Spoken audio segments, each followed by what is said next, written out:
Beata, qué gusto saludarte, buenos días. Buenos días, Manuel. Un gusto saludarte igualmente. Beata Boina, ¿cómo ves tú las cosas? Platicamos con Jesús Esquivel que todo parece indicar que Zelensky está tratando de apaciguar a Trump, que le está dando largas y que Trump insiste en convencer a Zelensky de que acepte lo que quiere Vladimir Putin, básicamente. Mira, pues Manuel, yo creo que son negociaciones muy difíciles y lo Mm. hemos observado a lo largo de este año de 2025. De hecho, es la quinta reunión que tienen Zelensky y Trump, en esa ocasión en Florida, en Mar-a-Lago. Y cada una de estas reuniones pues tiene sus particularidades. Y creo que a lo largo de este año hemos pasado de una posición de Trump pues básicamente hostil hacia Ucrania, hacia Zelensky, con una poca disposición para ofrecer garantías de seguridad para Ucrania, a una posición mucho más positiva del presidente estadounidense hacia el presidente de Ucrania. Entonces también hay que reconocer este elemento. Mm. Ahora bien, son negociaciones difíciles porque pues, básicamente implican para Ucrania pues, una serie de elementos, entre ellos el tema del territorio, que son muy sensibles desde el punto de vista de Ucrania, lo cual pues obvio. Y por otra parte, una posición pues bastante inflexible de Rusia del otro lado. Por eso, como incluso lo reconoció Trump, quien dijo en su momento que muy pronto solucionará el conflicto de Rusia en Ucrania, al comenzar su presidencia, él mismo reconoció que es de los conflictos más difíciles para solucionar.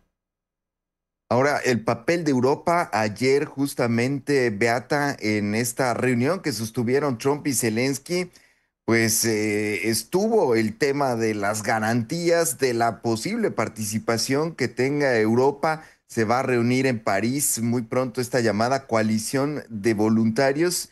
¿Cómo ves en ese sentido lo que pudiera representar una participación europea, habida cuenta, Beata, de que el presidente ruso Vladimir Putin es absolutamente reacio a cualquier intervención europea?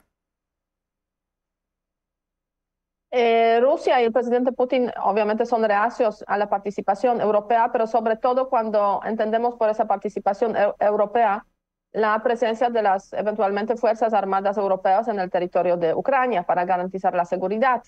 A lo largo de este tiempo sí se ha logrado, yo diría, definir de forma más precisa el tema de cómo deberían ser las garantías de seguridad para Ucrania de parte de los europeos y también de parte de los Estados Unidos.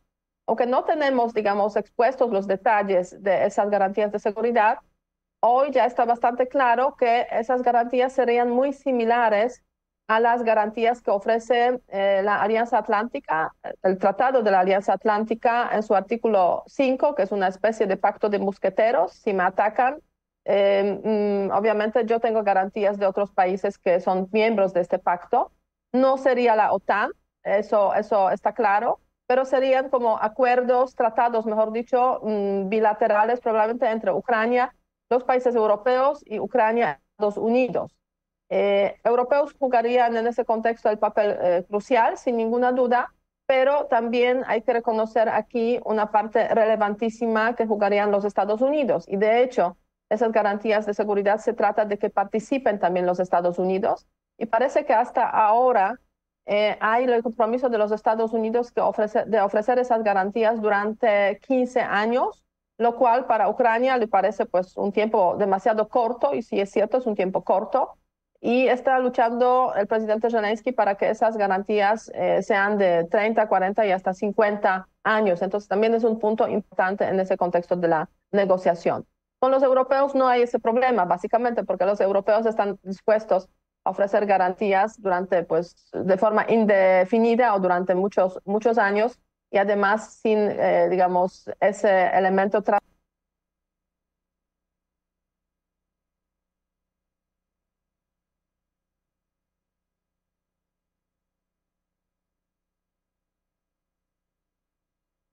Beata Boina, perdimos la comunicación con Beata Boina, pues se cortó la comunicación, vamos a intentar justamente recuperarla, pensamos que había sido nada más que se había congelado la imagen, pero no, se cayó su conexión, vamos a intentar recuperarla porque nos está ofreciendo un análisis pues muy valioso, muy importante de la situación de lo que está ocurriendo en Ucrania, hablaba precisamente de este papel de la Unión Europea y cómo la Unión Europea, pues sí, está ofreciendo amplias garantías en el sentido también de que se está jugando su autoprotección la Unión Europea, porque para Europa ofrecerle garantías o colaborar con los esfuerzos de paz en Ucrania es también colaborar con su propia protección de cara a un ánimo un poco más invasivo y más expansionista de Rusia. Te recuperamos, Beata Boina, hablábamos de Europa.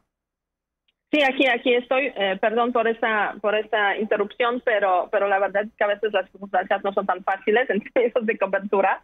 Pero regresamos al tema de, obviamente, Europa y su papel, que es crucial, obviamente, en el contexto de fortalecimiento de Ucrania frente a Rusia, no solo por el tema de dar las garantías a Ucrania, sobre todo los países pues, más importantes, más relevantes en los términos militares, pero también Europa, la Unión Europea hace poco se ha comprometido a contraer una deuda equivalente a unos 90.000 millones de dólares para que pudiera ofrecerse ayuda adicional a Ucrania en los años 2026-2027.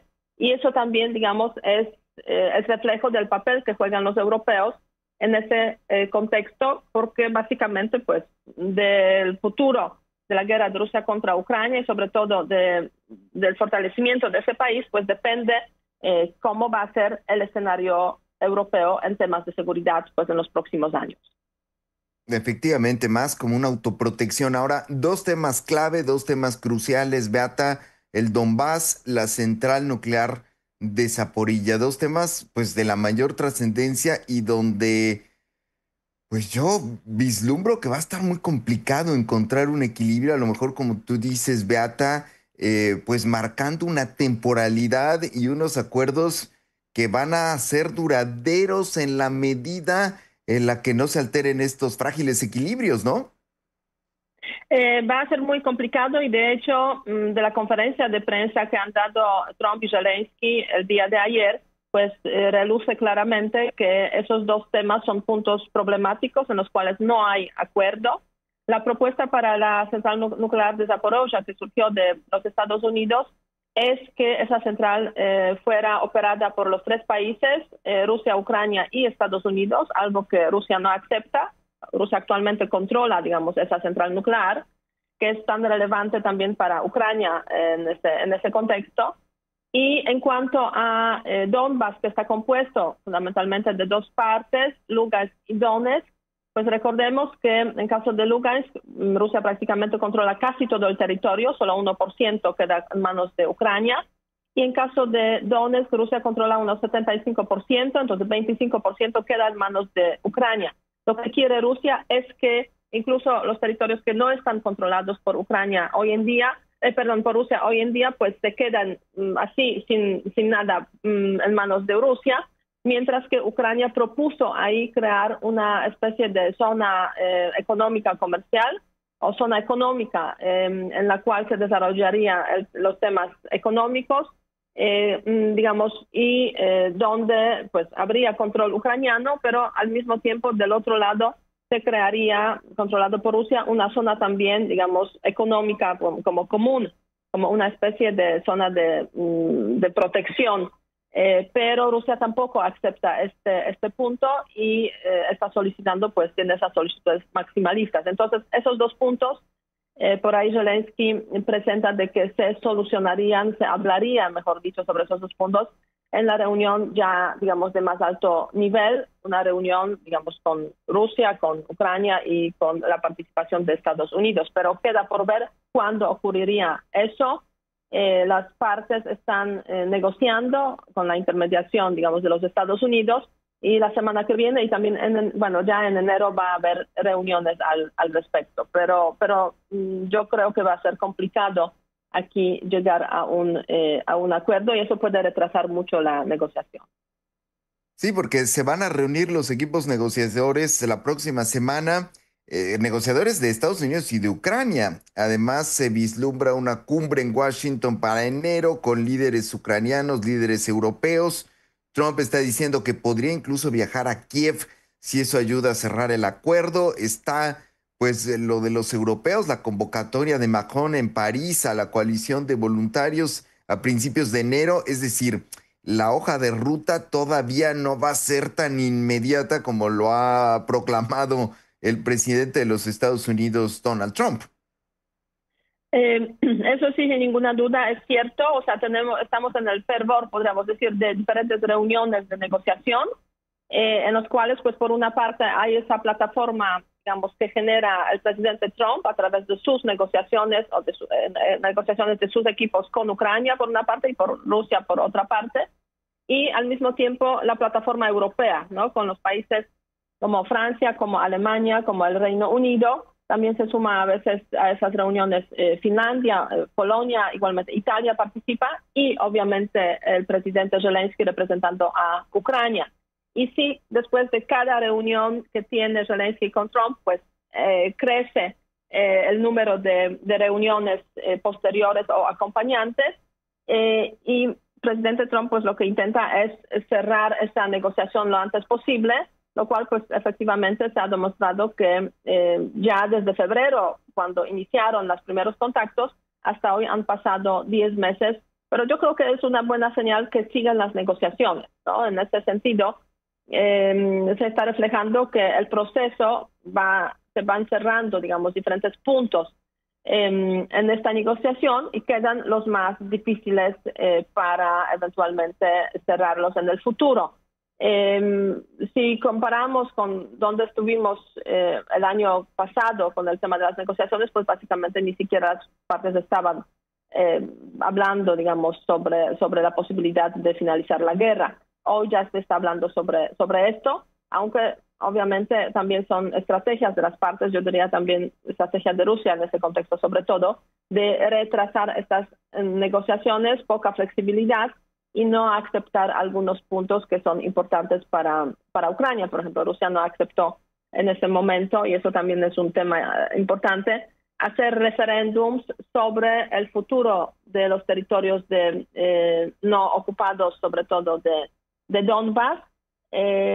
Para eso se necesitaría un alto el fuego de 60 días, ¿no? Y eso Rusia definitivamente no aceptó. Y hemos visto a lo largo pues de esas semanas, meses, de que Rusia sigue bombardeando los territorios no ocupados de Ucrania. Incluso pues en esos últimos días la capital de Ucrania, Kiev, fue bombardeada con misiles, con drones, lo cual pues refleja poca flexibilidad de Rusia respecto al proceso de paz. Pues te agradezco mucho, Beata. Sí, efectivamente me quedé pensando en lo que estabas señalando. Obviamente, abrir un alto al fuego de 60 días le quita a Putin su gran mecanismo de presión, que son los ataques, la toma de localidades, en fin, con lo que está tratando de buscar y de propiciar una circunstancia cada vez más difícil en términos de una negociación.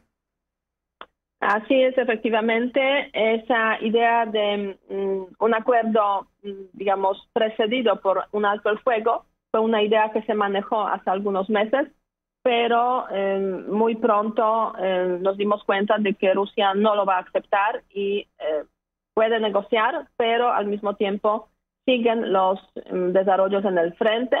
Es un frente, vamos a decir, bastante estable. A lo largo de este año se mantuvo ese frente bastante estable, con algunos elementos de cambio. Por ejemplo, Rusia logró ocupar una ciudad que se llama Pokrovsk, una ciudad importante en Donetsk, que le abre ciertas posibilidades, digamos, de ampliar su ofensiva, pero la verdad es que los avances han sido pues mínimos, si tomamos en cuenta también el costo humano, el costo en armamento que ha tenido que invertir en esos avances Rusia a lo largo de estos últimos meses. Recordemos que nos estamos acercando al cuarto año de la guerra. O sea, hasta en febrero de 2022 ha iniciado la invasión rusa contra Ucrania y han pasado 4 años. En ese tiempo, Rusia, sobre todo en el primer año, estuvo cerca de Kiev, pero tuvo que retroceder a los territorios de Donbass, y a partir de ahí, pues la verdad es que los avances no han sido muy grandes. Pero sí ha habido esos avances, hay que reconocerlo. Es una guerra de desgaste una guerra de, digamos, posición ya bastante fija, con una línea de frente bastante fija y sin grandes cambios en este frente. Beata Boina, te agradezco muchísimo que te hayas tomado unos minutos de este día para conversar con Aristegui en vivo. Muchísimas gracias y buen día a todos. Hasta luego. Gracias y feliz 2026, Beata.